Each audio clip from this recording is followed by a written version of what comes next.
Good evening, everyone. Welcome to Snowy River Window this Sunday evening.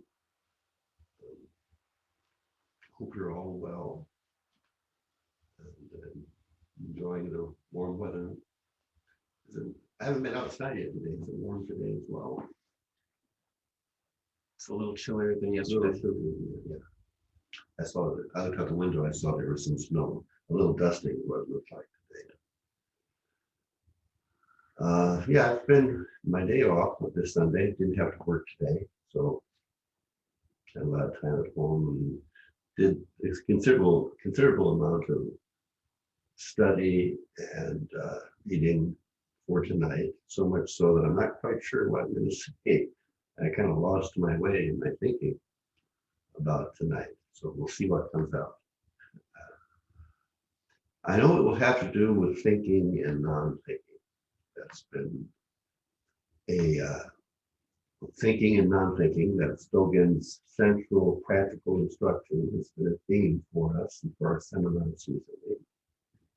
And a very important and pivotal point is his instruction to think non-thinking. What is non-thinking? It is beyond thinking. He calls that the essential part of Zazen, or the essential practice of meditation. It is beyond thinking. Think not thinking, step beyond thinking. Or I've sometimes said, lift your head up above the incessant inner narrative, create a seshura, break from that constant stream of thought. That, not to try to annihilate thinking as if it were wrong or bad, but to have a life beyond it, so that one's life is not solely circumscribed by thought, by thinking. That's the essential instruction, is to have a life beyond thinking. And this might not be so obvious, but I think it is very easy to become habituated and accustomed and conditioned to living inside of the sphere of thought. That experience always is coming through the screen of thinking, and direct experience is not happening. I think it's, one can become, I feel, so habituated to incessant thinking and living inside of what I'm calling a sphere of thinking. Prapanka would be the Sanskrit term, that one doesn't even realize that there's something else. We're so habituated to constantly living inside of a sphere of thought that we don't really have enough experience to realize that that's not the only option. And so the instruction to think non-thinking is beyond thought, is to remind ourselves that there is a life beyond perpetual self-referential thinking and feeling and interpreting our life and our experience.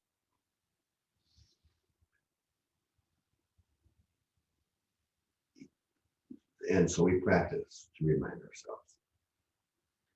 And this fact of a life beyond thought is not really a complete stranger to any of us, even if we're not practicing. Moments of wonder, moments of awe, something that is beautiful enough, significant enough to impact us, and thought drops away for a moment, and we realize a spaciousness and a wondrousness that thinking will not allow. Thinking has to stop. There has to be some inner silence to receive the actual significance of our life.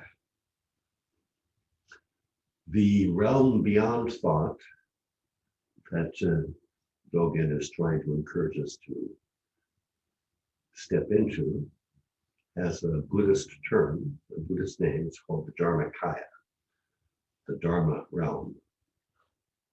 Or the Dharma Dhatu, pardon me. It's the Dharmakaya is the Dharma body. Dharma Dhatu is the Dharma realm. And Dharma in this context means truth. And Dharma can mean phenomena. Dharma with a small d means phenomena. Dharma with a large d means the truth or the teaching. And so the Dharma Dhatu, phenomena as themselves, in their inconceivability, in their ineffability, phenomena that beyond our conception of them is the Dharma Dhatu. So when phenomena become true, that's the Dharma Dhatu. One thing I do know I want to do tonight is do a somewhat extensive reading for you. More than I sometimes like to do in our seminars or our gatherings.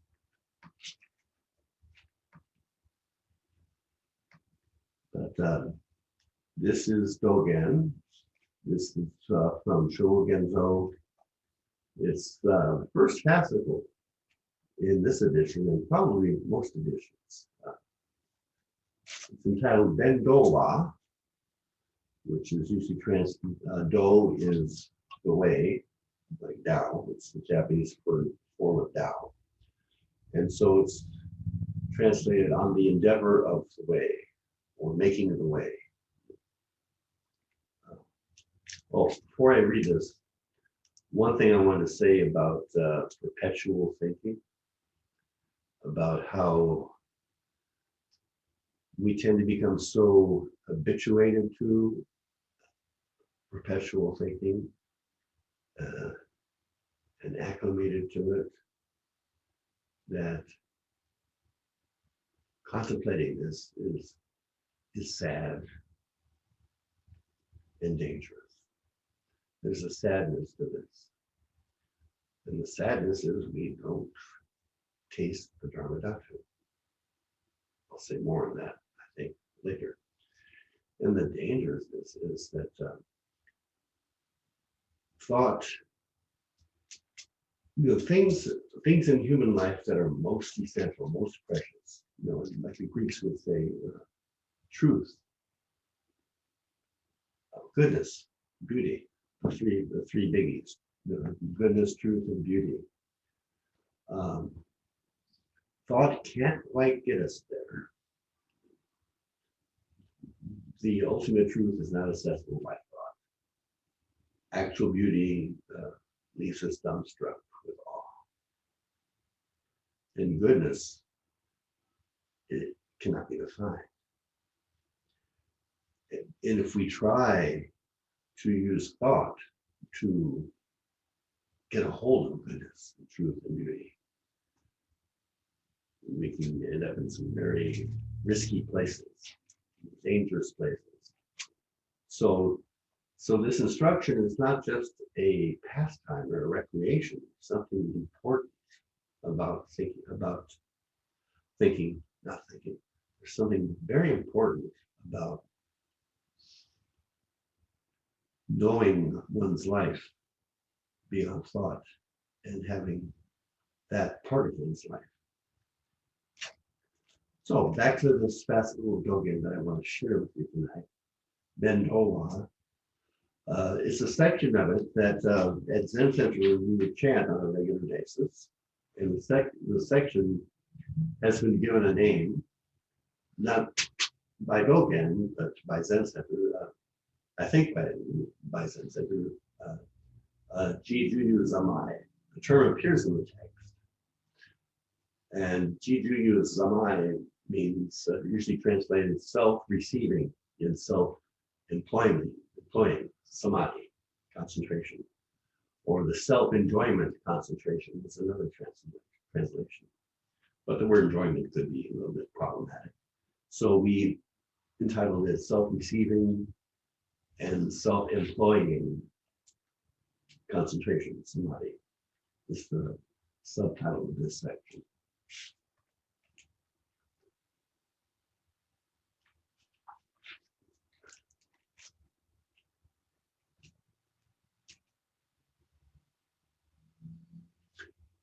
Now, as I read this, try to let the words flow through you, and imagery and feelings that they evoke, try to just let them flow. Don't worry too much about linear comprehension of this. Now, all ancestors and all Buddhas who uphold Buddha Dharma have made it the true path of unfolding awakening to sit upright, practicing in the midst of self-receiving samadhi. Those who attained enlightenment in India and China followed this way. Thus, teachers and disciples intimately transmitted this excellent act as the essence of the teaching. In the authentic tradition of our heritage, it is said that this directly transmitted, straightforward Buddha Dharma is the unsurpassable of the unsurpassable.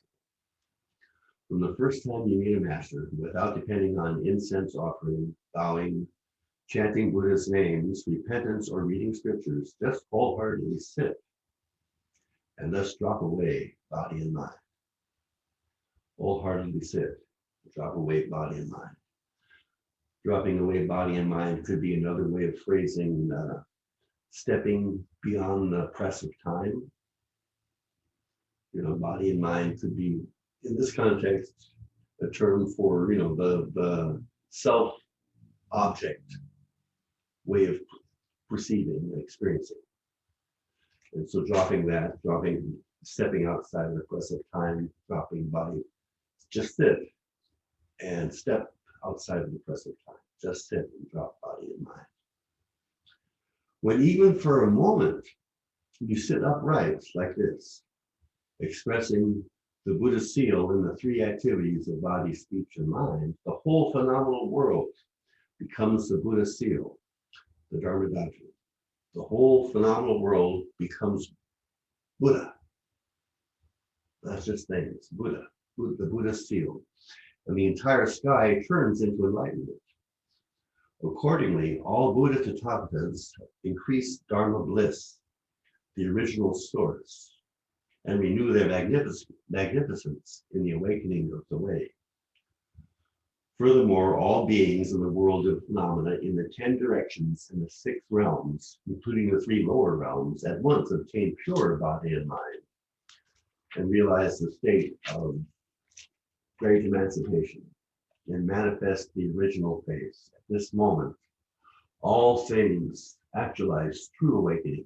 Myriad objects partake of the Buddha body, and sitting upright under the Bodhi tree, you immediately leap beyond the boundary of awakening. Then you turn the unsurpassably great Dharma wheel and expound a profound wisdom, ultimate and unconditioned. This broad awakening comes back to you, and a path opens up to help you invisibly, inconceivably, is maybe a better word there. Thus, in Zazen, you invariably drop away body and mind, cut through the fragmented concepts and thoughts from the past, and realize essential Buddha Dharma. You cultivate Buddha activity at innumerable practice places. You cultivate Buddha activity at limitless practice places of Buddha Tathagatas everywhere. You provide the opportunity for everyone to become engaged in ongoing Buddhahood, and you vigorously uphold the Dharma of going beyond Buddha. Because earth, grass, trees, walls, tiles, and pebbles in the world of phenomena in 10 directions all engage in Buddha activity, those who receive the benefits of wind and water are inconceivably helped by the Buddha's transformation. Splendid and unthinkable, and immediately manifest enlightenment.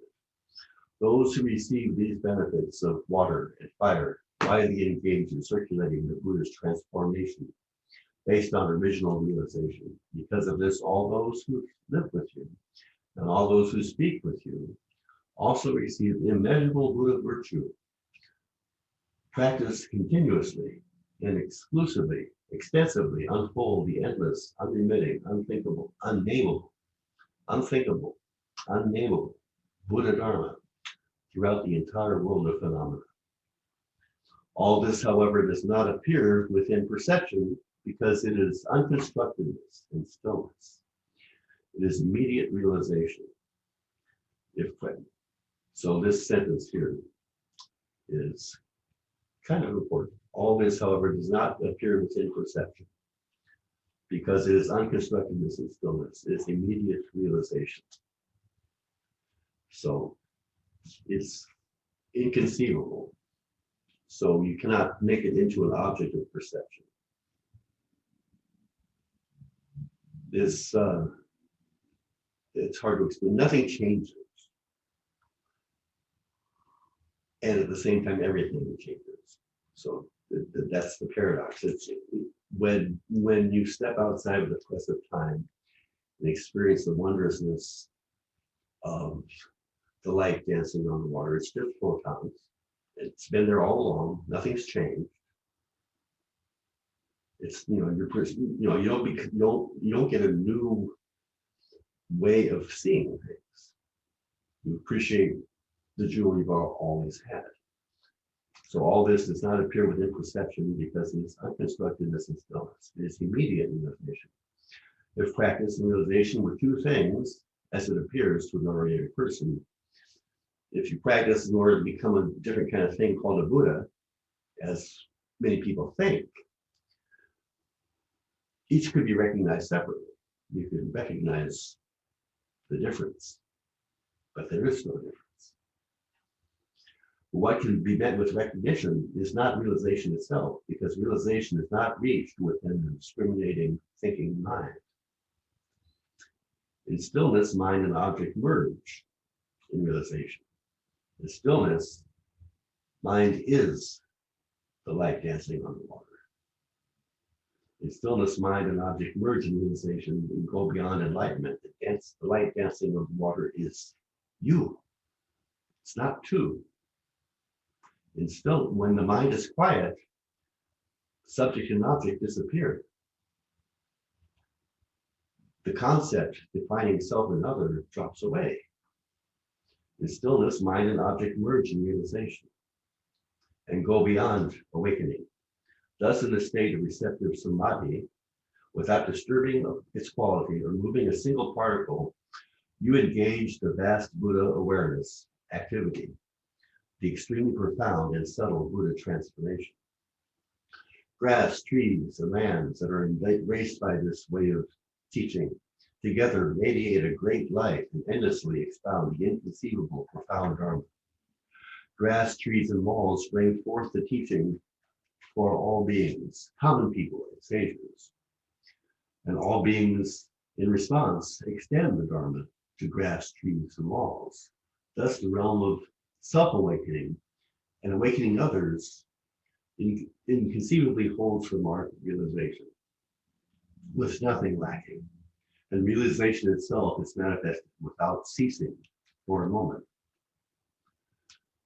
This being so, the zazen of even one person at one moment imperceptibly accords with all things and fully resonates through all time.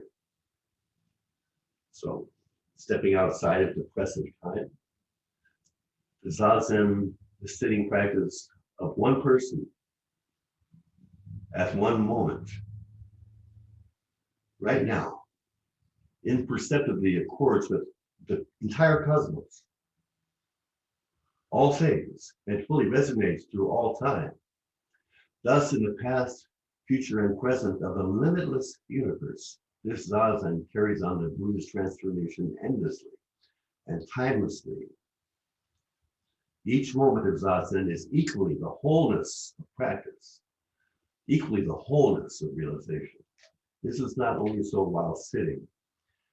It's like a hammer striking emptiness. Its exquisite appeal permeates everywhere. There is no place it does not reach. How can it be limited to this time and this space? Myriad things all manifest original practice, original faith. It is impossible to measure. Even if all Buddhas of the 10 directions, as innumerable as the sands of the Ganges, exert their strength, and with the Buddha's wisdom try to measure the merit of one person's zazen, they will not be able to fully comprehend it.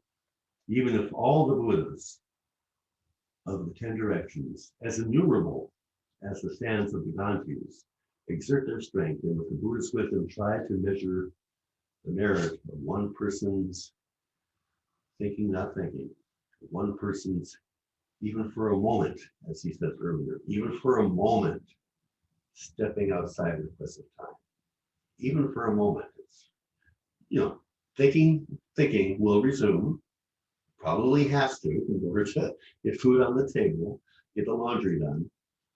But even for a moment, thinking, not thinking,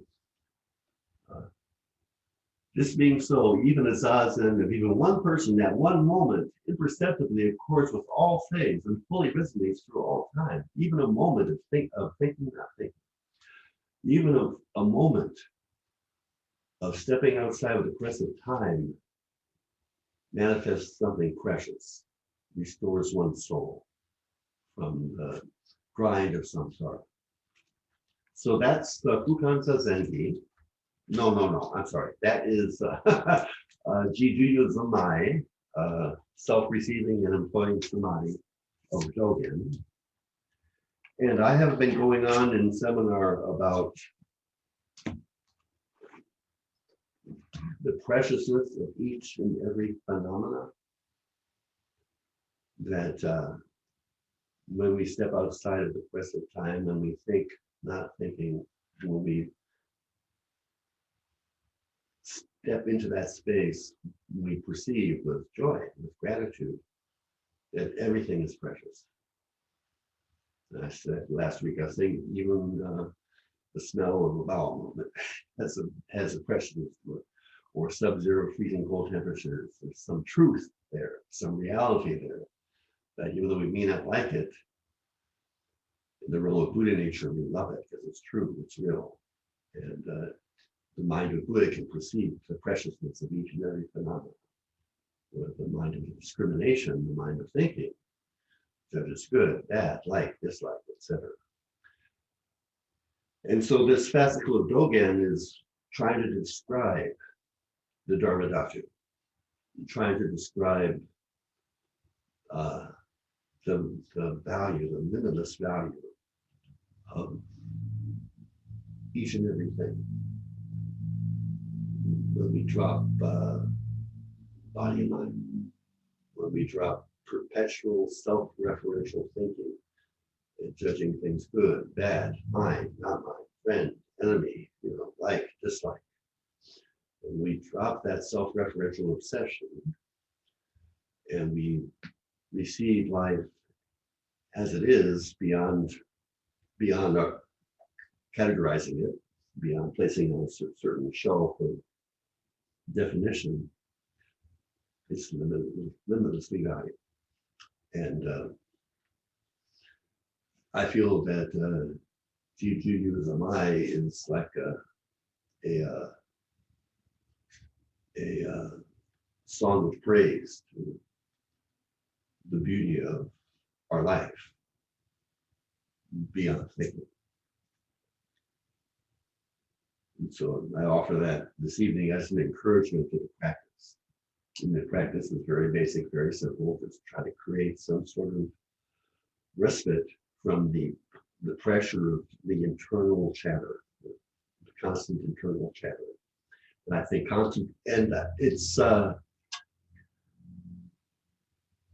it's readily accessible. Some sense of this is readily accessible. In one of Suzuki Roshi's lectures early on in his career, when Zen in America, at least his students were very fresh and new still, he says something to the effect that some of you are starting to have some unusual experiences, and you may actually start to be crying because of the unusual experience. It seems too real to you. He says that's okay. It just means that your practice is not yet pure enough. And when we persevere in making the effort to think, not thinking, return to the breath, to just bare experience of sitting here and breathing. And patiently and perseveringly make the effort to come back to the breath, to come back to the breath. Usually we come back and we're gone. That's the first stage of shamatha. It's like, you can't, there's I forget the terminology, but there's no actual stability yet. You touch the object and you're gone. And that's stage one of shamatha. And that's the prevalent experience when we practice letting go of thinking and being with the breath. But if we persevere and recognize that that's stage one, we're doing great, we're doing the practice, we will stumble upon maybe a small space, real small space at first, less than a minute maybe, when the thinking stops. There's this gap, and the thinking apparatus, the subject-object way of processing moments stops, and phenomena like the sound of a bird, or a dewdrop on morning grass, just comes in deeper, and we start to cry, or we're impacted by the beauty of it. And it seems weird, but precious at the same time. I think, that's an experience that many of you probably already had, because it is readily accessible and very ephemeral. And if you try to make it happen, you're going in the wrong direction. That's a trap. But if you persevere in just the raw practice of dropping thinking and being with the breath, you stumble upon realization, a brief glimpse of the Dharma Bhaja, of how precious things are beyond thinking. And so this passage of Dogen, this Jitu Samai, is like a long expression of that. And it's so if you can probably find it online in various versions. If you Google Bendowa, BNDOWA, or on the Endeavor of the Way, you'll come across the entire fascicle, and embedded in that fascicle is the Jitu Samai. You can read the whole thing and find out where that is if you like. So that's one thing that I want to share with you and try to encourage you with and impress upon you is the preciousness of life beyond thought, so that we're inspired to persevere in the effort to think not thinking, to step beyond the present time, etc., etc. In the Book of Serenity, Chinese collection of Zen stories, there's a story about Manjushri and Sudana. I think it's Manjushri and Sudana. I didn't look it up, so I may have the Javatas or something incorrect, but the tale is this. Manjushri says to Sudana, I'm in need of medicinal herbs. Go find some medicinal herbs and bring them to me, please. And so Sudana, which is he's a wayfarer, he's a human seeker of the way. This is in the Avatamsaka Sutra, I believe. And Sudana has been visiting various teachers. Finally, he gets to Manjushri, celestial bodhisattva of wisdom, a heavyweight, And so he's being mentored by Manjushri. And one day Manjushri says, go fetch me some medicinal herbs. I need medicinal herbs.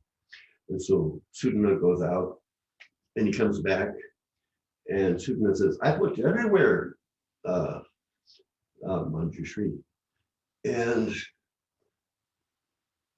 everywhere I look, it's nothing but medicine. And Manjushri repeats his request. Please go find me some medicinal herbs. All right? And so Manjushri goes out again, and he picks up a blade of grass. Because he picks a blade of grass from the field and brings it back to Manjushri and gives it to him.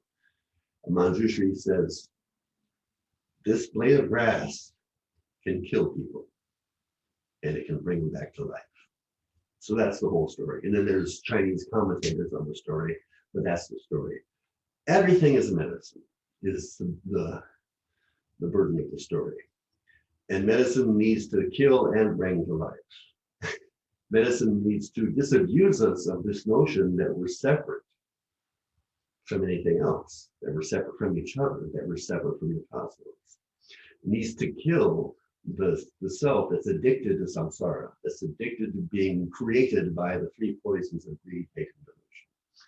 And it can bring to life our actual nature, our true nature, our Buddha nature. So that's the meaning of Manjushi's work. This blade of grass, this medicine, can kill people. It can bring people to life. In Native American tradition, there's this notion of medicine, and that medicine is everywhere, just like in this tale of Manjushri, that the sound of Knik River flowing is medicine. That the fragrance of flowers is medicine. That it nurtures our spirit. That everything is medicine, in as much as the sunlight dancing on the water can nurture our spirit, it is medicine. So the all pervasiveness of medicine is also a theme in Native American tradition and in this tale with Manjushri and Sutana, that everything is actually medicine. This is the Dharma. This is the preciousness of those moments when we escape the trap of perpetual thinking and experience, even for a moment, the power of that deep connectedness where self and other drops away and we enter unconstructedness and stillness. So that's a lot on the value of the practice. I think it is also important to how to put it, be critical of thinking. I mean critical in the deepest sense of the word, where we're investigating thinking. You know, you're not dissing thinking out of hand, like thinking is always bad, but you're also not accepting thinking prima facie, you know, on first face, on first blush, you know, what's going on here, you know, have some sort of investigative spirit about thinking. I can find the proper place in their notes here. Because, you know, thinking has uses, and thinking has abuses. And I think it's important to, you know, avail ourselves of thinking and use it properly when we need to. Jacob's mom was a structural engineer, and in order to figure out how much pressure a certain structure can withstand by gravity or what have you, she needs to think. She needs to know what kind of mathematical formula to use to calculate the shear factor of various things. I don't know what I'm talking about, but she does. You know? And so thinking that is constructive and problem solving is necessary. We need to avail ourselves of it. Thinking that is questioning, I think, is really great. You know, what is this really? What's going on here? Try to, like, you know, see things independent of presupposition and dogma. But then there's the thinking that tries to grasp onto truth. Thinking that is desperate. Thinking that is driven by fear or pain. And so much thinking. This, when I say be critical thinking, I'm inviting us to try to, like, to examine and explore how much thinking of our own and the thinking that we see happening in our world around us, how much of it is driven by fear? How much of it is driven by pain? And so that the conceptual structures are just empty of any real meaning, because that's not what they're there for. They're there to cover fear and pain. How much of our thinking is doing that? Us humans. This is a real important point. Yeah, and I think contemplating this, studying this, will give us some appreciation for think not thinking, and some purchase on doing the practice, because we'll lose some of our conviction in our thinking, and we'll gain some more faith in the rather ephemeral realm of non-thinking, because we can't grab onto it. It cannot be grasped by perception. It's unconstructed stillness. We can't have it. We are it, but we can't have it. So it requires some measure of faith to persevere in the practice. So having a critical approach to thinking can help us, I think.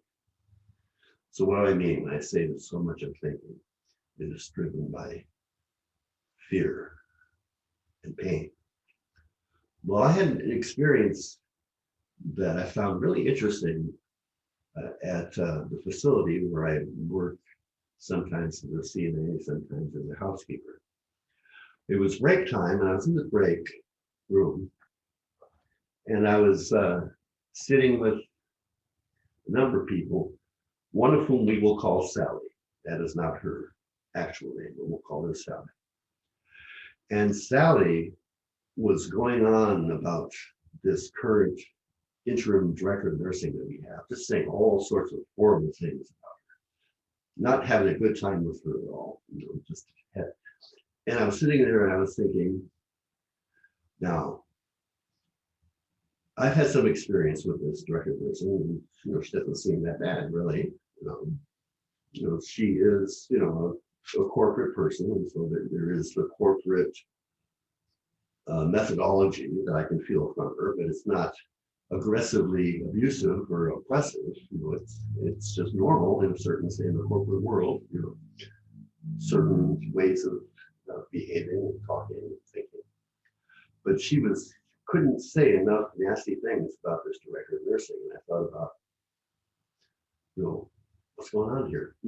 But then I remembered how sad a person, how unhappy a person Sally is.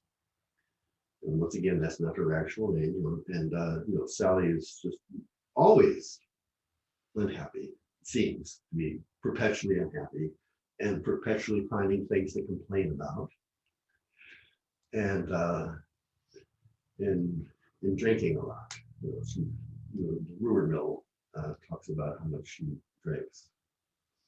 Yeah.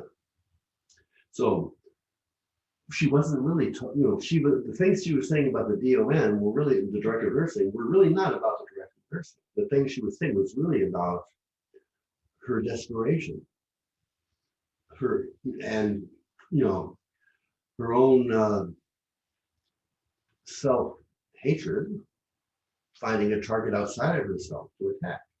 I conjecture.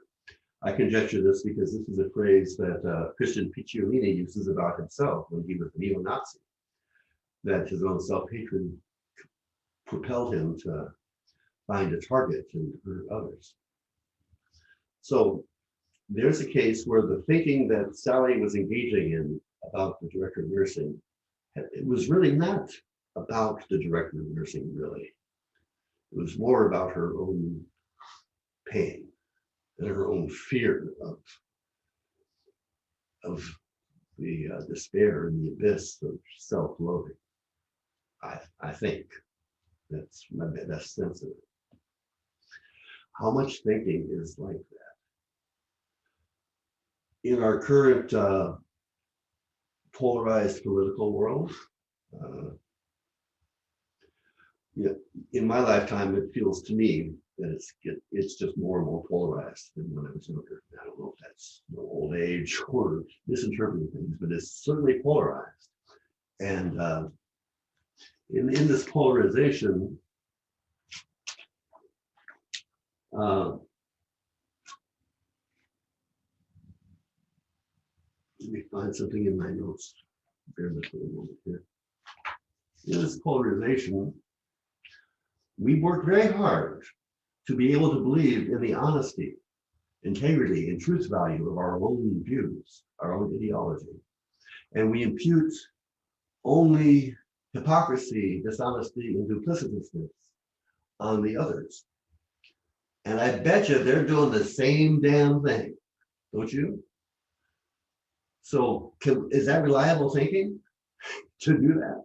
But we do that, you know. We characterize the people on the opposing political spectrum as having no integrity whatsoever, or very little, always dishonest, always having some hidden agenda.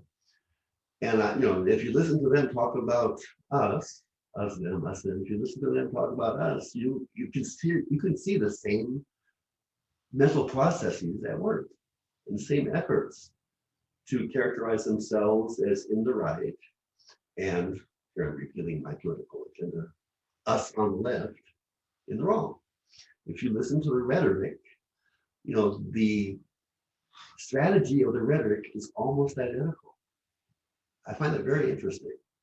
And I think studying the strategy of the rhetoric useful to deconstruct the truth value of what's being said. There's so much noise.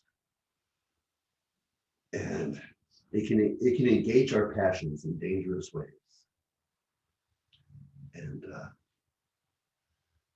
as we saw the sixth of last month, it engaged the passions of people in a very dangerous way, where they broke into the Capitol. Some people died, all because of thinking. And the danger of thinking when it's driven by fear, when it's driven by pain, hatred, and confusion. How much thinking on the left and the right is driven by fear, driven by pain.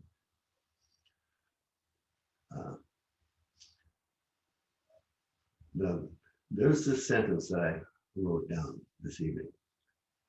A sentence that I've mentioned Christian Picciolini already. Christian Picciolini, he is a man who is a young man and as an adolescent was very passionately involved in neo-Nazism. Before the internet, you know, he started a rock band that were white supremacist rock band, and he was, you know, a bigwig in the neo-Nazi movement, you know, before the internet times, whatever time that is. And then he had a change of heart, and now he spends his time trying to help people out of hate groups and giving them whatever support and encouragement they need to extricate themselves from hate groups.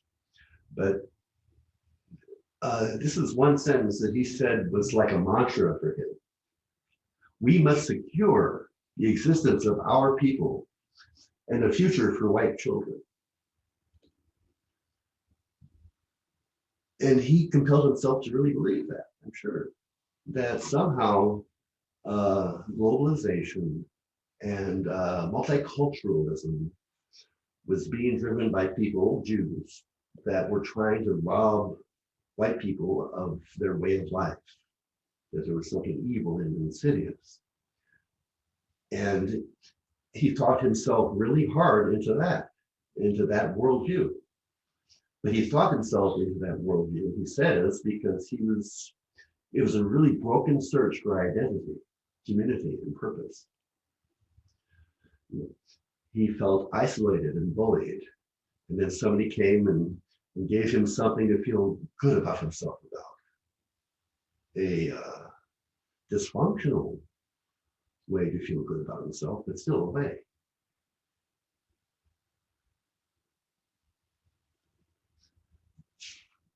So I really want to encourage a critical view of ideology. And I like to point out how I pronounce the word. I pronounce it ideology, not ideology. Because ideology rhymes with idiot, or you know, it has resonance with the word idiot. So there's something really, I'm really suspicious of ideology altogether. I have a strong feeling, I'm not saying I'm absolutely certain of this, because that would be ideology. So, but I have a strong feeling that ideology, the construction of ideology, is a misuse of thinking, a dangerous misuse of thinking. When we use thinking to cover our pain and our fear by the passionate feeling of hatred, in gross and subtle forms, ideologies seem to be performing, by and large, that function. They make us feel good about ourselves by defining us as in the right, in the good, and finding some other group of people as embodying everything that's wrong, everything that's evil, everything that's not good. I'm really suspicious of ideology because it seems to perform primarily that function. And so I'm encouraging a critical investigation of thinking when it's useful, when it's problem solving and it has a purpose, and actually, performs a useful function in our lives. When thinking has a more nefarious function, where it's masking our fear, masking our pain, and creating some fortress of delusional safety in this world. So one of my themes tonight is to encourage a critical investigation of thinking,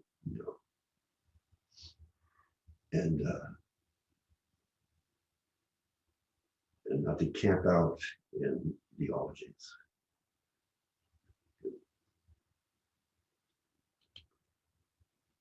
Looking at my notes here.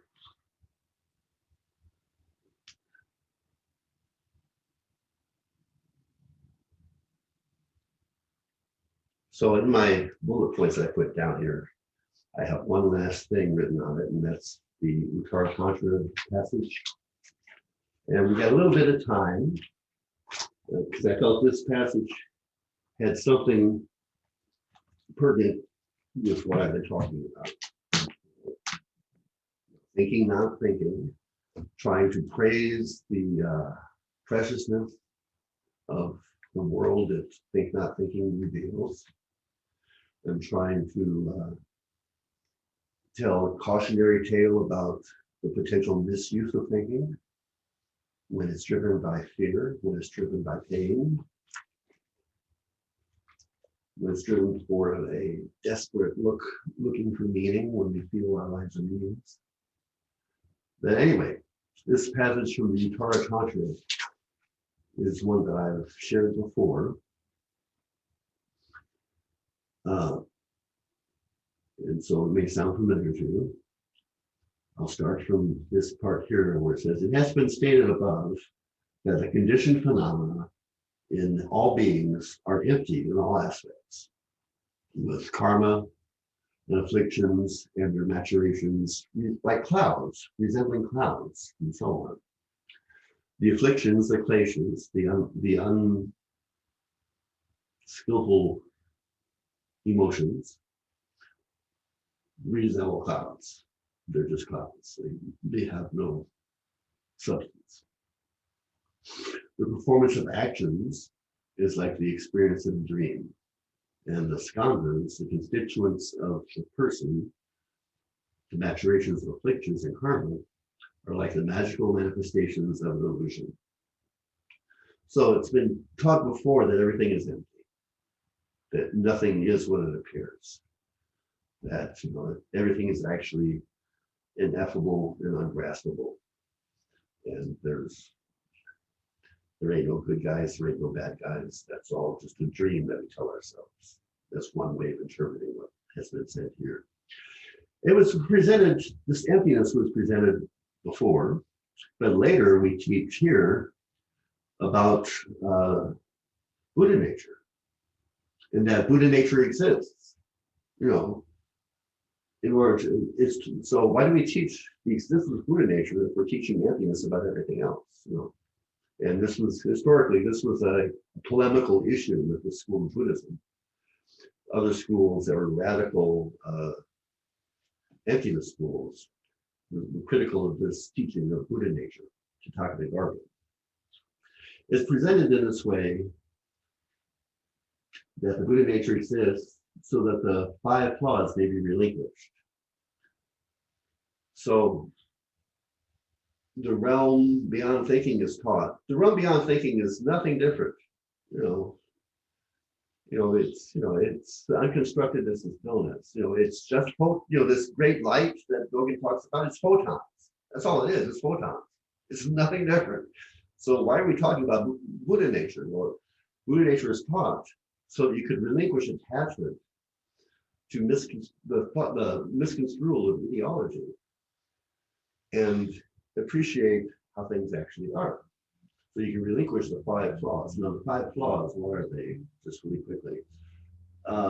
Faint-heartedness, contempt for inferior sentient beings, clinging to what is unreal, deprecating the real Dharma, and excessive self-cherishing. That's the 5 flaws.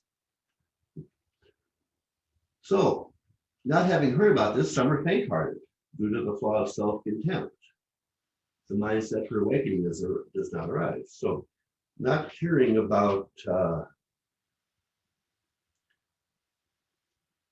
realm beyond thought. Some are faint-hearted and believe their narratives about how unworthy they are to know anything better than their lot in life.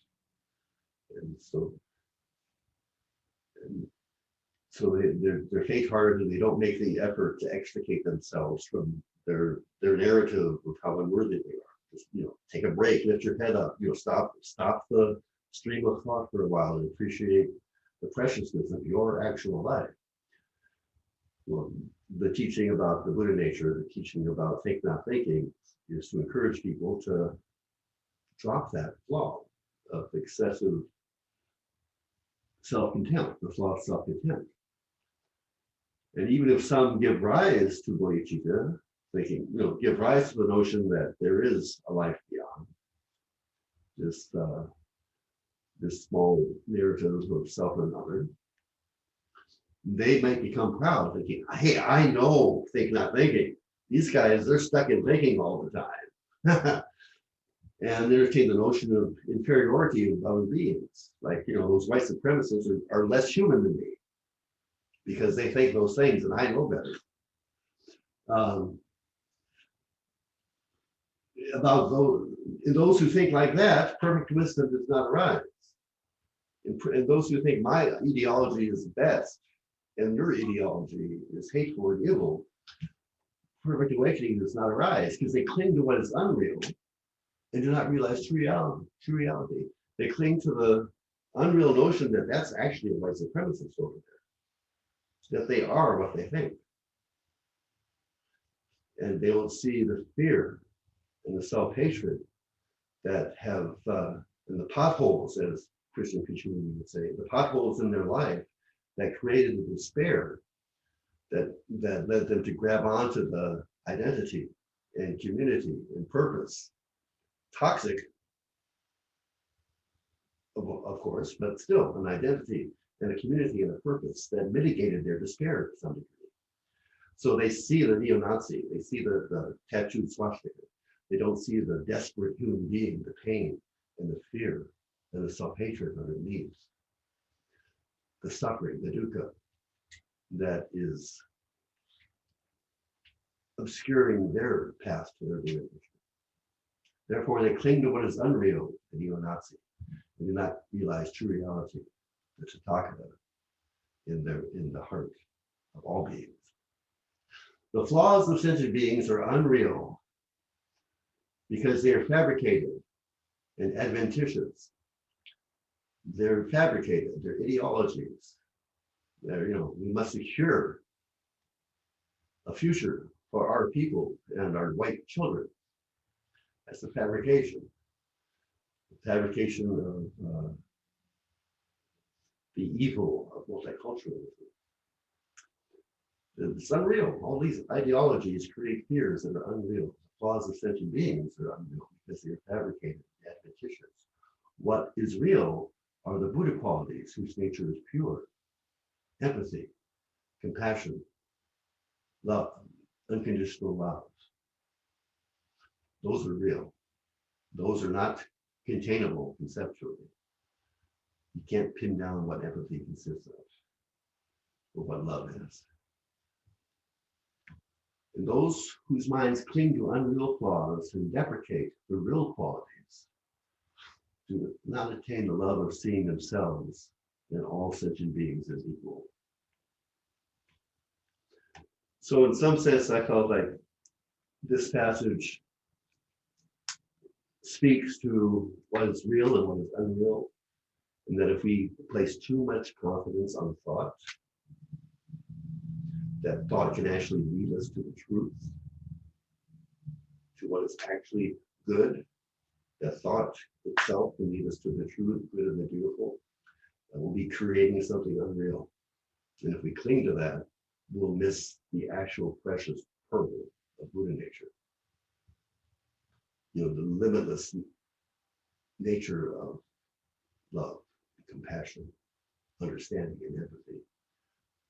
That they're limitless fields in which to play, in which to rejoice and celebrate embodied consciousness. And if we try to put them in a little box of concept, they're no longer limitless fields of play. They're very limited.